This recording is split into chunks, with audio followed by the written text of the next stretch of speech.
aquesta illa de vianants que Esquerra Republicana clamava tot sola en el desert l'any 2006. Bé, va passar més o menys amb la plaça Actor Guardiet, que també hi havia una forta oposició, i tot això ho diem perquè la ciutat necessita competir amb el nostre entorn, necessita competir amb altres ciutats com Sabadell, Terrassa, Barcelona mateix, però també necessita competir amb centres comercials que tenim ben a prop. I això repercuteix a tota la ciutat, i quan diem a tota la ciutat diem a tots els barris. Jo, aquest regidor, també viu en un barri de la ciutat, no viu al centre de la ciutat. Per poder arribar al centre de la ciutat i poder gaudir d'un espai cèntric de qualitat i no haver d'anar a altres ciutats a trobar aquest espai de qualitat, jo he de moure'm, he de passejar fins al centre de la ciutat. Això vol dir que caminaré pels carrers del meu barri, que utilitzaré els parcs del meu barri.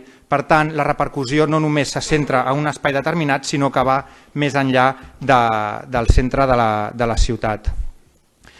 El que seria desitjable, doncs, és que les persones, en lloc sortir del pàrquing de casa amb el cotxe per anar al pàrquing d'un centre comercial o anar al pàrquing del centre de Terrassa, Sabadell o Sant Cugat, sortíssim per la porteria de casa, passegéssim pel nostre barri i anéssim al centre de la ciutat i tornéssim. Això seria l'ideal. Per tant, cal saber, en primer lloc, quan comencen les obres, quan començaran les obres, els terminis d'execució, garantir la qualitat dels acabats, les zones de càrrega i descàrrega, la mobilitat dels veïns, la senyalització. De fet, no és res diferent que ja fan a altres ciutats, no estem inventant res nou.